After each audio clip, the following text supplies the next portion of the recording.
This is Christian Questions.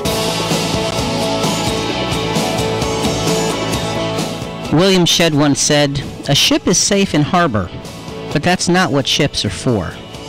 Good morning, everyone, and welcome back to Christian Questions Talk Radio with your breakfast with Jonathan and Rick. This isn't your typical Christian commentary. We love talking with our audience, and we promise to never talk at you like so many talk shows do today. And this is a conversation about biblical topics as we look at them from a different perspective. And Jonathan, this morning we are looking at a very different kind of thing from a very different kind of perspective. We really are, Rick, and it's titled Finding Courage, 9/11, the 10th anniversary, and our theme text is found in Psalms 27, verse 14. Wait for the Lord, be strong, and let your heart take courage.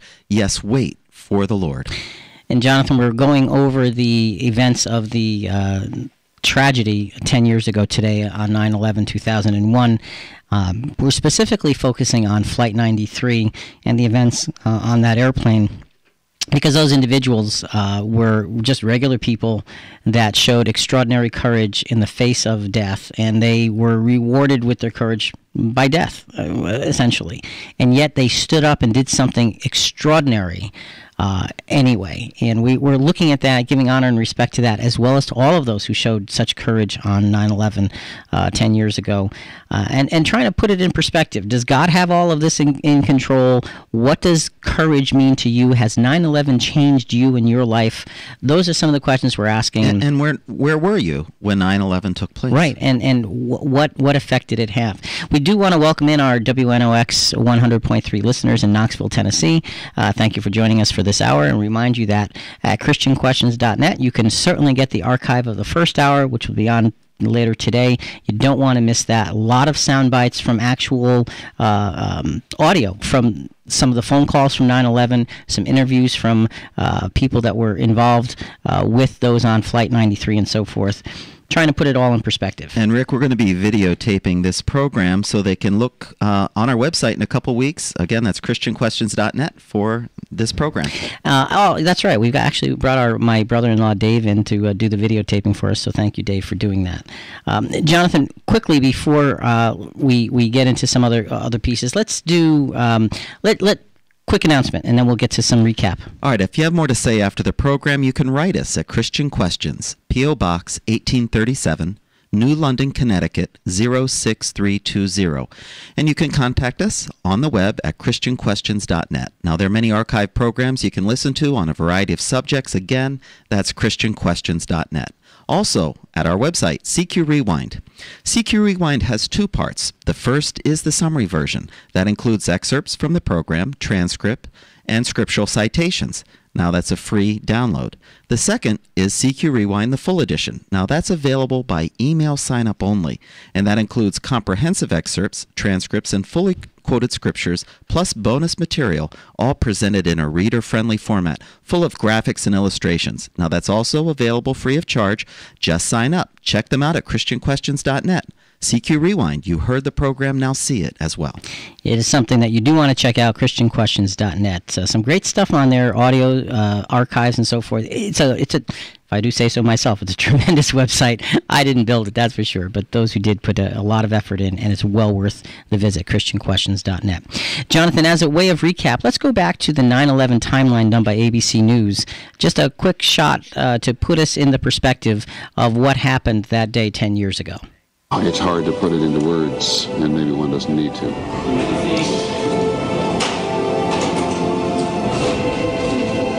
Both trade towers, where thousands of people work, on this day, Tuesday, have now been attacked and destroyed. I'm just a firefighter, and this is hell. I've never seen anything like it. It's one of the worst things I've ever seen in my life. But we're all brothers. We all got to stick together.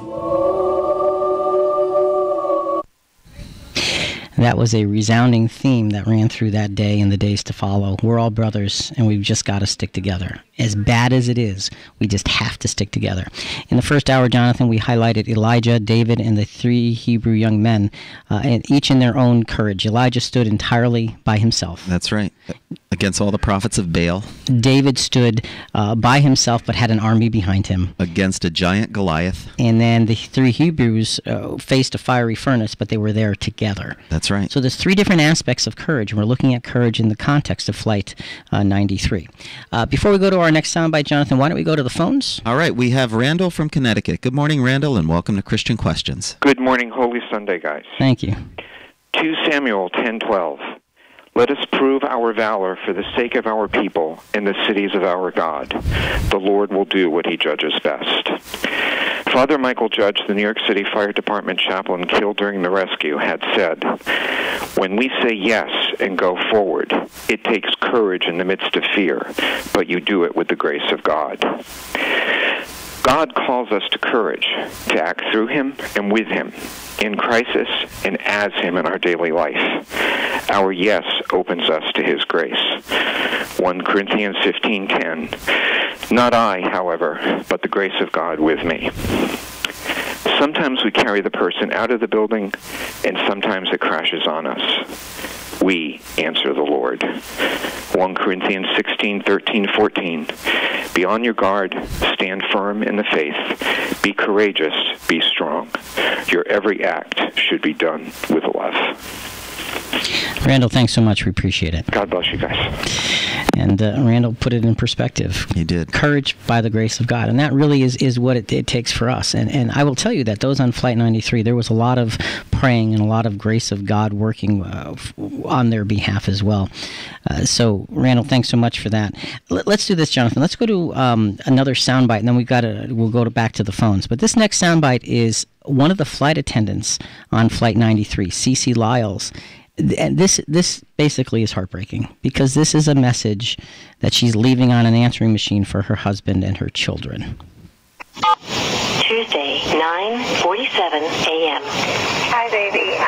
Baby, you have to listen to me carefully. I'm on a plane that's been hijacked. I'm on the plane. I'm calling from the plane. I want to tell you I love you. Please tell my children that I love them very much. And I'm so sorry, babe. I don't know what to say. There's 3 guys. They've hijacked the plane. I'm trying to be calm. We're turned around, and I've heard that there's planes that's been flown into the World Trade Center. I hope to be able to see your face again, baby.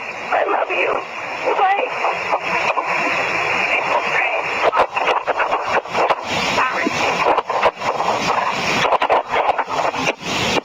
End of message. That's heartbreaking. That is. How do you say goodbye when you're in such a situation, and it's pretty obvious that you're not coming back? How do you do that? And yet these people stood up, and they had great courage in the face of insurmountable odds. And we just want to give honor and respect to that, and thank God for the ability to have courage in these situations. Jonathan, let's go back to the phones. All right, we have Larry from Connecticut. Good morning, Larry, and welcome to Christian Questions. Good morning. Randall, I thought, said it beautifully. And but I want to say that so many of the people, the victims of 9/11, invoked God and turned to God in this terrible tragedy, and the survivors did the same thing. However, we have Mayor Bloomberg, who's not allowing a rabbi, priest, or ministers to be at the memorial service to invoke God to help the rest of us. I don't understand this at all, not for a moment. He's not allowing any prayer. And I was wondering if Rick, Jonathan, would you have an explanation for that? No, Larry, I don't. And like you, it makes me very, very bewildered that we can't look to God for the comfort and peace on a national level. Look, no, I have no explanation. I'm sorry. I mean, this was a great evil that was visited on these innocent people. And if ever we need is God, it's now. And it was then, and it's now. And for the mayor to decide, well, no, we're not going to do that. We're going to have a peace march and a peace tree. We need God. Yep. You know, and for whatever religious denomination it is, we come together at a time like this. We all join hands, and you know, there's 2,500 religions and one God. the living God, and we all look to Him for help and to give us direction. That's what we need right now. All right, Larry, thanks so much. We appreciate it. Take care. And he's right. He's right. We want to keep God in the picture, folks, because God inevitably, especially for folks like us, that's where we get our courage from. This is Christian Questions. I'm Jonathan here with Rick. If you have a thought, give us a call on our subject, Finding Courage 9/11, the 10th anniversary. Our phone number, 866-985-4255. That's 866-985-4ALL. We're live Sunday mornings from 6 to 8. That means we're on right now on our website, christianquestions.net. And Jonathan, we're going to take a very quick look at Paul and Silas, New Testament account of courage. We won't read it, but in Acts 16 to 24, they're going about their business preaching. There was this woman possessed of a devil that is saying that these men are bondservants of the Most High God who are proclaiming to you the way of salvation. But she was doing it in such a way that was detracting from their ministry. Paul gets frustrated with that, and he casts the demon out of her.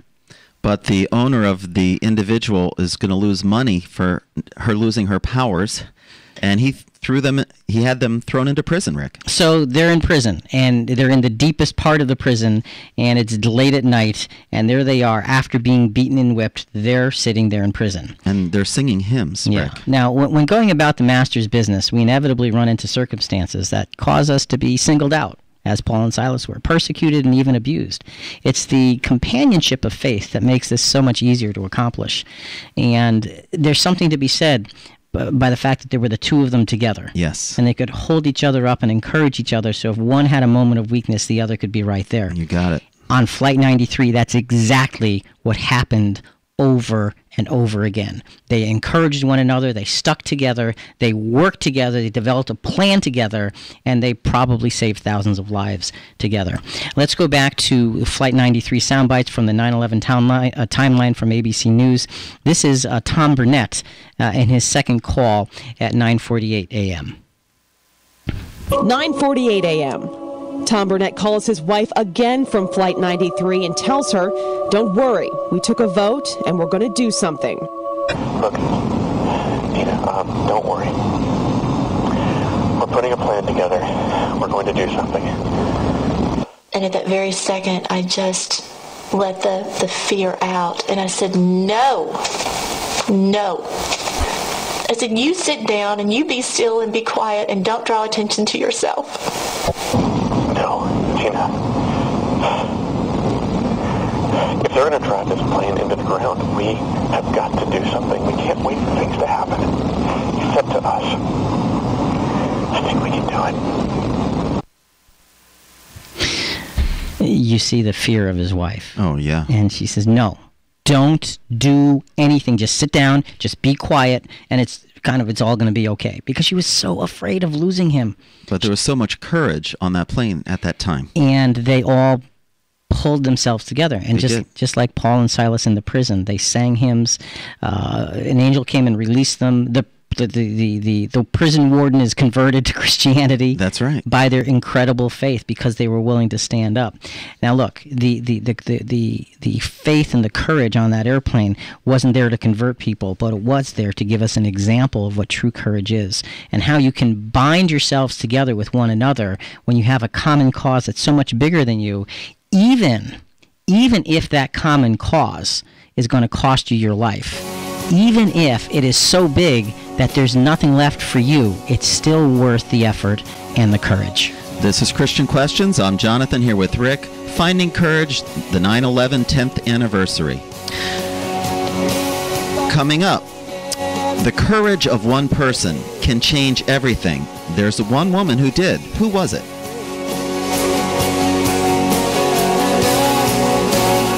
You're listening to Christian Questions. Call Rick and Jonathan right now with your questions. 866-985-4255.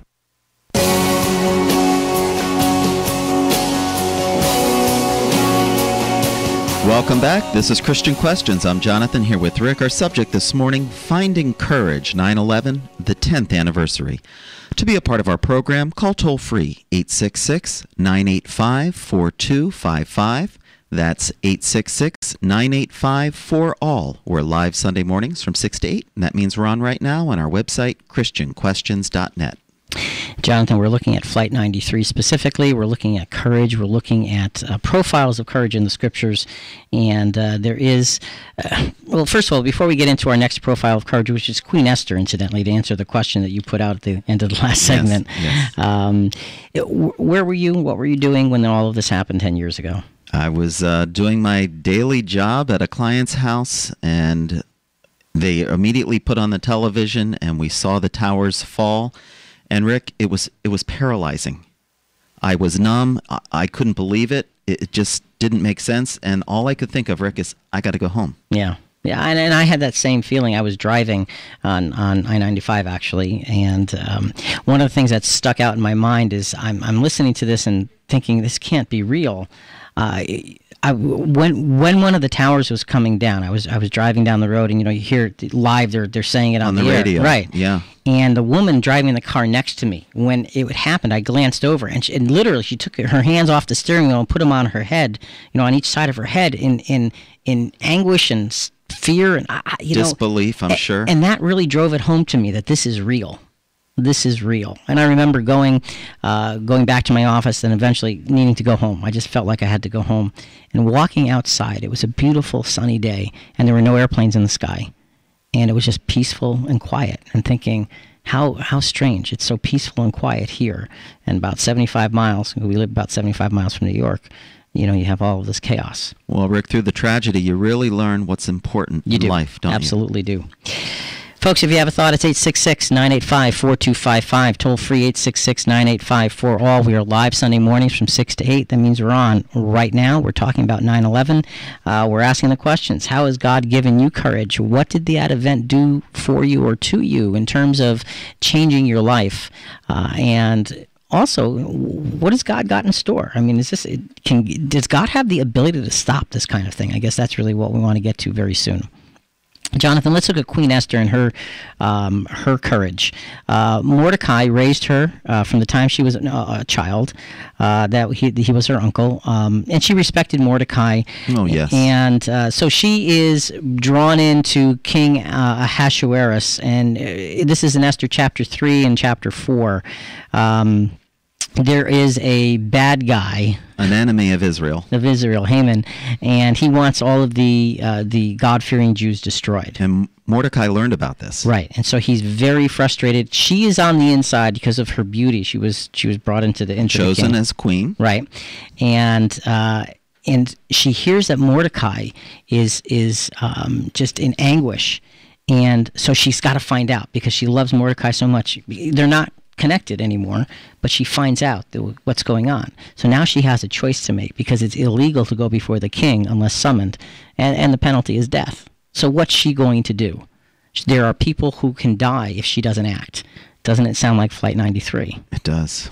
So let's go back to some sound bites on Flight 93, and this was an interesting section of we've been focusing on some of the personal conversations. Mm-hmm. Well, here's the air traffic controller part of this and what they were going through. Just a real quick one here. Faced with the morning's attacks, there is confusion within and between government agencies. At 9:49, senior managers of the Federal Aviation Authority discuss whether to alert the military about Flight 93. Do we want to think about scrambling aircraft? Oh, God, I don't know. That's a decision somebody's going to have to make probably in the next 10 minutes. Everybody just left the room. So now they're saying, do we scramble aircraft? What do we do here? Do we get the military involved in this so that more crashes don't happen? So they're trying to figure out what to do. Meanwhile, on Flight 93, you have Todd Beamer speaking on the phone again. So, Fred, let's go to the next soundbite real quick here. 9:49 a.m. The White House is evacuated. 9:58 a.m. Todd Beamer aboard Flight 93 puts down the airphone he'd been using to speak with an operator for the last few minutes. The operator stays on the line and hears Todd say to a nearby passenger, "Are you ready? Let's roll." So now you have them organized and ready to put a counterattack in place. And if they have no weapons, they have nothing but what's on the airplane. And yet they bind themselves together and they're ready to do this. It says he's on the line with an operator.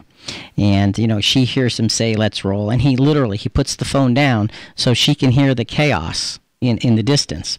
What we didn't hear in that soundbite, and I think what's worthy of mentioning, is before he does this, and he is one of many, he says to the operator, he said, "Look, can you say the Lord's Prayer with me?" And they do. They say the Lord's Prayer together on the phone. And that's his final prayer before sacrificing his life and before the rest of those people on that airliner sacrificed their lives, taking great courage to face down an enemy they could not beat, but yet they would not let the enemy win. If you have a thought, give us a call at 866-985-4255. That's toll free, 866-985-4ALL. We're live Sunday mornings from 6 to 8. That means we're on right now. And check out on our website, CQ Rewind. We don't have time to read all the scriptures, Rick, because of this program being so full of sound bites and important things that have to be brought out. So go to our website, ChristianQuestions.net, and go to CQ Rewind so that you can see all the reasonings and all the bits of courage that we can look back and learn from, Rick. Right. We're referring to these Bible stories, these Bible accounts, yes, but we're not reading a lot of the scriptures. They're all, especially the full edition. That you sign up for that. It's a PDF file. You can get it by email. There's no obligation. There's no cost. You can unsubscribe at any time. But all of that will be in there, and that enriches the experience of looking at courage this morning, 10 years after the 9/11 event. So we have all of these different things happening. And again, Jonathan, I want to mention that we're not belittling what happened in the other areas of 9/11. Not at all. But we just wanted to focus on one. It's just too much. It's just too much to focus on, because Flight 93 seems to me to be one of the least talked about parts. And there was great, great courage and inspiration displayed on the part of just regular people, just going about their regular lives, not wanting to be heroes, just wanting to go from point A to point B. That's all. That's all they wanted. That's all they were doing. And yet they were called upon to do something that would cost them their lives to protect others. That's right, to fight evil, to stand up and to do what's right. We're going to be playing a song called Courage Is by Strange Familiar. Now, that's a strangely unfamiliar name. Yes, it is. And we're going to break it up into two pieces. But, Jonathan, I think that I want to go through the words before we play it, because I think it's profound about courage. So why don't we'll just kind of alternate as we read this. Take all my vicious words and turn them into something good. Take all my preconceptions and let the truth be understood. Take all my prized possessions, leave only what I need. Take all my piece of doubt and let me be what's underneath. Courage is when you're afraid, but you keep on moving anyway.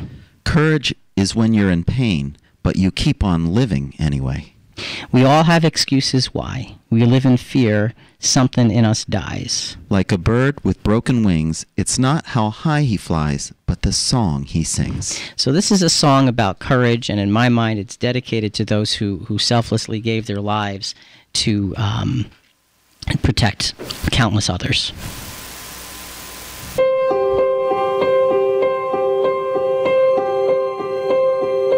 Take all my vicious words and turn them into something good. Take all my preconceptions and let the truth be understood. Take all my prized possessions, leave only what I need. Take all my pieces of doubt and let me be what's underneath. Courage is when you're afraid, but you keep on moving anyway. Courage is when you're in pain, but you keep on living anyway. We all have excuses why, living in fear, something in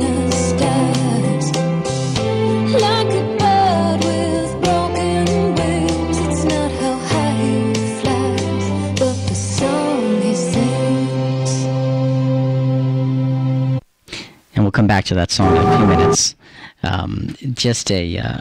It's a wonderful tribute to what courage is. It really is. And putting things in perspective. It's when you're afraid, but you keep moving anyway. It's when you're in pain, but you keep living anyway. It's plowing through those things because there's something greater that needs to be accomplished. You're listening to Christian Questions. I'm Jonathan here with Rick. We're talking about finding courage, the 9/11, the 10th anniversary. If you have a thought, give us a call, 866-985-4255. That's 866-985-4ALL. We're live Sunday mornings from 6 to 8. That means we're on right now on our website, ChristianQuestions.net. And for us, Jonathan, faith is our source of courage. It really is. Faith in something bigger than ourselves, faith in a plan that's bigger than ourselves, being willing to step out of who and where we are and to be a part of something that's so much greater than just any one individual can ever be. And that was the experience on 9/11 for many, many, many people. Let's go back to the account of Esther. Esther chapter 4, verses 10 and 11. She finds out from Mordecai that there's this plot to kill all of the faithful Jews. Now what? Then Esther spoke to Hathach and ordered him to rely to Mordecai. All the king's servants and the people of the king's province known that for any man who or woman who comes to the king to the inner court who is summoned, he has but one law, and that he would put to death unless the king holds out to him the golden scepter that he may live. And I have not been summoned to come to the king for these 30 days. So Esther is afraid for her life. She said, look, if I go to the king without being summoned, the only law that in existence is death. So she has fear. She's afraid for her life. Courage is not the absence of fear. It's the overcoming of fear. Esther had to overcome her fear. Those on Flight 93 had to overcome their fear because there was something that had to be done. Let's go back to a soundbite from the 9/11 timeline done by ABC News. And this is the end of some of the tragedies of that day. 9:59 a.m. The South Tower of the World Trade Center collapses. We were talking about massive casualties, and I'm just going to add to the chaos and the trauma of the day by saying that a large plane has now crashed just north, or shouldn't I say just, but crashed about 10 o'clock in the last 15 minutes, north of Somerset County Airport, about 80 miles southeast of Pittsburgh. 10:06 a.m. Flight 93 crashes just north of Somerset County Airport, 80 miles east of Pittsburgh. So you have, at 9:59, the first tower collapses, and just 7 minutes later, Flight 93 crashes. And so you have all of these lives just snuffed out, just snuffed out in an instant for no reason whatsoever. And we have the courage of those people on Flight 93 coming to an end by crashing the airplane that they're on, so that airplane will not be used as a missile to destroy other people in other places. What an amazing example. That was. Folks, if you have a thought, it's 866-985-4255, toll free 866-985-4ALL. We're live Sunday mornings from 6 to 8. That means we're on right now. It was a sacrifice, and Esther's putting herself on the line here, Rick, in courage before the king. And so she says in Esther chapter 4, verses 15 and 16 that, okay, assemble all the people, all the Jews together, and have them fast with me for 3 days. Fast and pray. So let's all do this together. That's collective courage. And she says, and thus I will go into the king, which is not according to the law. And if I perish, I perish. She was willing to put her life on the line. She had a collective courage with all of those people, those faithful Jews, and they worked together. But she was the one whose life was first to be on the line. That's right. And she did it anyway. And that's what courage is. Courage is... She asked for resources of prayer and focus to honor God. Courage faces fear. Courage faces death. And courage will act anyway. This is Christian Questions. I'm Jonathan here with Rick. Our subject this morning, Finding Courage, 9/11, the 10th anniversary. Coming up, how can we as Christians find courage in such tragedy? What do we cling to?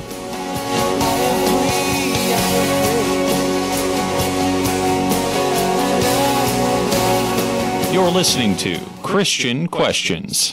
Call Rick and Jonathan right now with your questions. 866-985-4255.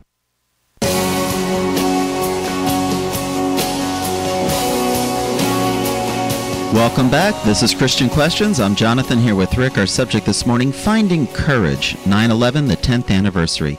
To be a part of our program, call toll-free 866-985-4255.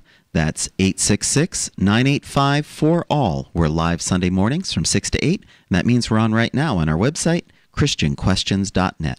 And if you'd like to contact us but don't want to talk on the phone, you can certainly email us at Rick, R-I-C-K, at ChristianQuestions.net.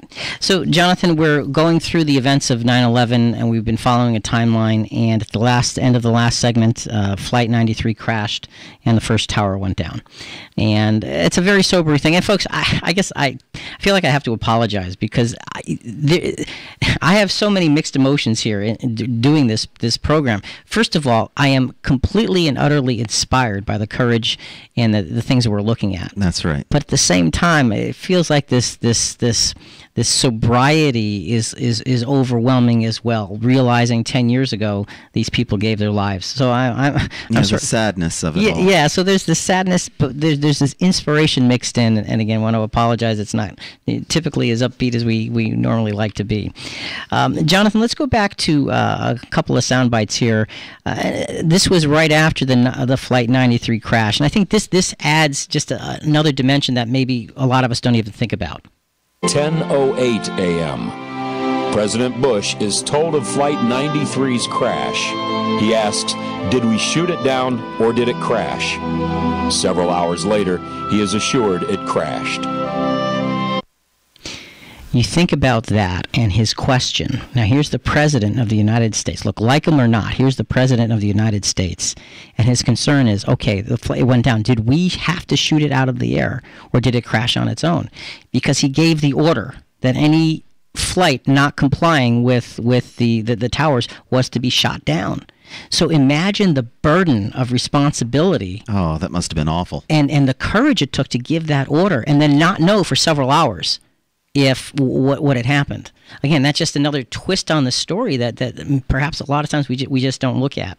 So let's go back to one more, actually there'll be two more, but this next 9/11 timeline from ABC News is regarding the second tower. Smoke. The second and last tower of the World Trade Tower has just collapsed. It is about 10:30 Eastern Time, and the tower has collapsed. We did not hear an explosion. There was no sign telling us previous any kind of warning that the building was going to collapse. The warning for us were people just running in our direction, and that's when we started to get out of the way. 10:28 a.m. The North Tower of the World Trade Center collapses. So there you have it. So now you've got both towers down. The Pentagon's been hit. You've got the Flight 93 down. All of this carnage, all completely unexpected 10 years ago this morning. So it's just an amazing circumstance. So now, Jonathan, the next question. We've gone through these profiles of courage in the scriptures, looking at the scriptural courage of individuals. We're looking at the courage of those involved in 9/11. Where is God in all of this? That's right. Let's look at Luke 21, verses 25 and 26. There will be signs in sun and moon and stars, and on the earth dismay among nations, in perplexity at the roaring of the sea and the waves, men fainting for fear and the expectation of things which are coming upon the world, for the powers of the heavens will be shaken. So there are several prophecies that give us a sense that there comes a time in world history where men's hearts are fainting from fear. And this is one of those. It is, absolutely is. So we see that. And there's a comfort in knowing that if God could give us prophecies saying it was going to happen, it means he was aware of it ahead of time, which means he had the ability to put it in the perspective of his plan. So there's got to be something bigger here. So before we get to that part, again, folks, if you have a thought, now would absolutely be the time. 866-985-4255, toll free, 866-985-4ALL. We're live Sunday mornings from 6 to 8. That means we're on right now. We're looking at 9/11 10 years ago, and we're looking at courage, God's plan, faith, and you. And the conversation continues online at ChristianQuestions.net. Check out Facebook and our always updated blog. Let's go to one last soundbite on this. President Bush's speech at 8:30 the night of September 11th. 8:30 p.m. President Bush addresses the nation. Good evening. Today, our fellow citizens, our way of life, our very freedom came under attack in a series of deliberate and deadly terrorist acts. The victims were in airplanes or in their offices, secretaries, businessmen and women, military and federal workers, moms and dads, friends and neighbors. Thousands of lives were suddenly ended by evil, despicable acts of terror. And he goes on, but captures the loss of just people going about their business. So those are the events of 9/11. And Jonathan, as we look at this, the piercing question now is, okay, where does God fit with all of this? Well, first of all, God has a plan. And his plan includes a ransom price for every man, woman, and child. We know that from Romans 5:18 and 19. So then, as through one transgression there resulted condemnation to all men, even so through the one act of righteousness there resulted justification of life to all men. For as through the one man's disobedience the many were made sinners, even so through the obedience of the one the many will be made righteous. So in that verse, and you need to look carefully at that, that's why CQ Rewind is such an important feature of the program. You can find that at ChristianQuestions.net. We want to encourage you to sign up for the full edition. Also to interact with us on Facebook and our blog, which are always live and updated. Here, Jonathan, it's saying that one man's transgression brought all into condemnation. Adam. Therefore, one man's just life given, Jesus, brings all men to the opportunity for a new kind of life. All men. And so those who died in 9/11 are not lost forever. Whether they were believers or not, they're not lost forever. There's something greater in store for them. And we can see that in Psalm chapter 22, 27 through 29. And again, this is an Old Testament prophecy written thousands of years ago, projecting and looking far forward, far beyond where we are even right now. But listen to what it says. All the ends of the earth will remember and turn to the Lord, and all the families of the nations will worship before you. For the kingdom is the Lord's, and he rules over the nations. All the prosperous of the earth will eat and worship, and all those who go down to the dust will bow down before him, even he who cannot keep his soul alive. So it's talking about all the ends of the earth, not heaven. The earth will remember the Lord and turn to him. All the families, all the nations will worship before God. So there's a grand picture of grand salvation because of the ransom price of Jesus.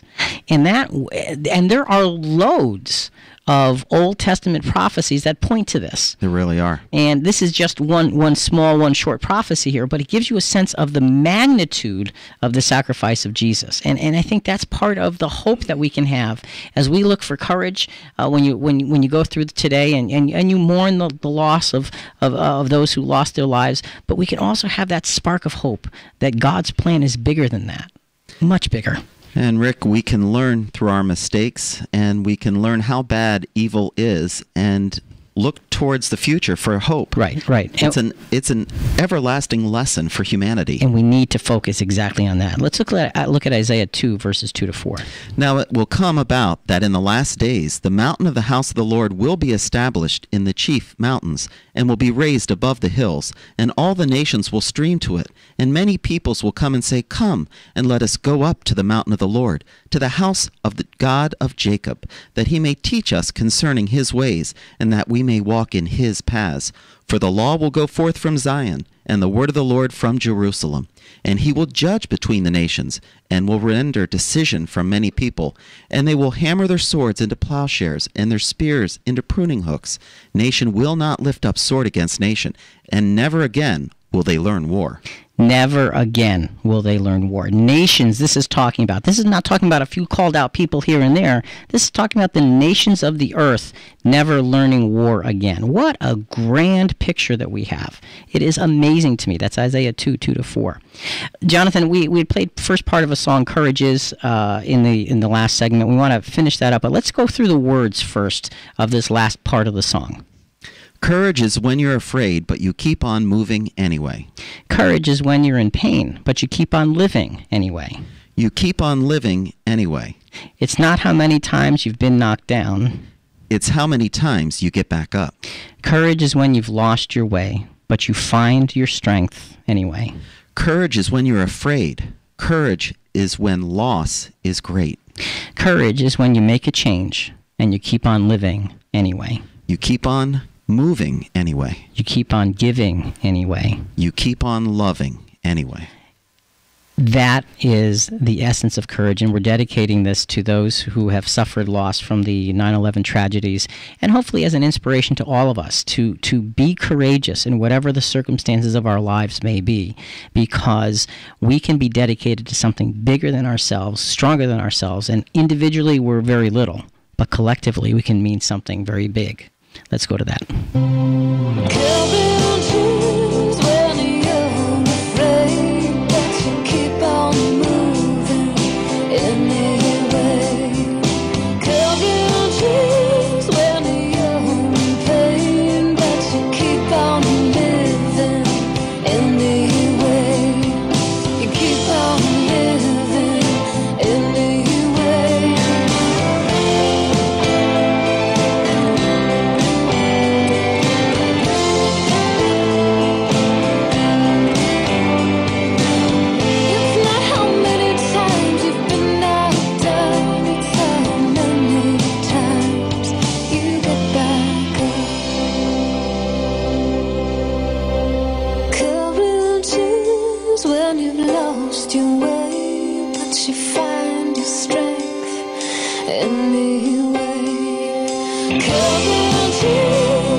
Once again, that's Courage Is, a strange familiar. And I love that line, courage is when you're afraid. Courage is when loss is great. And that's when it requires us to go down deep. And for a lot of us folks, it comes down to our faith. We believe that God has a plan. And when you believe that God is greater than the circumstances, you can find strength in going to God in those circumstances and do things that you never thought possible. That's really what the courage of 9/11 is all about, I think. Amen. A couple of the last scriptures, Jonathan, as we wrap up. Habakkuk 2, verse 14. For the earth will be filled with the knowledge of the glory of the Lord as the waters cover the sea. See, that is such a comprehensive picture, a comprehensive prophecy that the entire world will be filled with the knowledge of God. Can't wait. It's going to be amazing. And it certainly hasn't happened yet. No, it hasn't. We're not even remotely close. 1 minute. That is something that is coming down the road, and it's not that far away. Revelation 21, verse 4. And God shall wipe away all tears from their eyes, and there shall be no more death, neither sorrow nor crying, neither shall there be any more pain, for the former things are passed away. So, folks, what we're doing here is we're looking at several prophecies at the end of this program as we honor those fallen and those heroes of 9/11. And looking at these prophecies, Jonathan, they give us a comprehensive hope. They really do, Rick. That is bigger than the tragedy. And we can trust in it. And by trusting in it individually, that's good. But let's trust in it collectively, because the collective trust brings a collective courage which stands for something, and it's so much easier to stand strong when you know that you've got others standing with you. That's what 9/11 was about. We've heard some heartbreaking, soul-wrenching sound bites from people who were involved, some who lost their lives, some who were talking to those who lost their lives, some who were rescuing those people from losing their lives, all of which revolved around one thing, and that is courage in the face of fear, courage in the face of death. God's plan gives us the ability to focus on courage in a big way. We thank God for his plan. We look at the experiences of 10 years ago today, and we thank God that it's all in hand. We feel sorry for those who've lost loved ones, but realize God's plan is bigger than that. You will see them again. For Jonathan and Rick, it's Christian Questions. We'll be back again next week with another topic. But until then, finding courage, the 10th anniversary of 9/11. Think about it.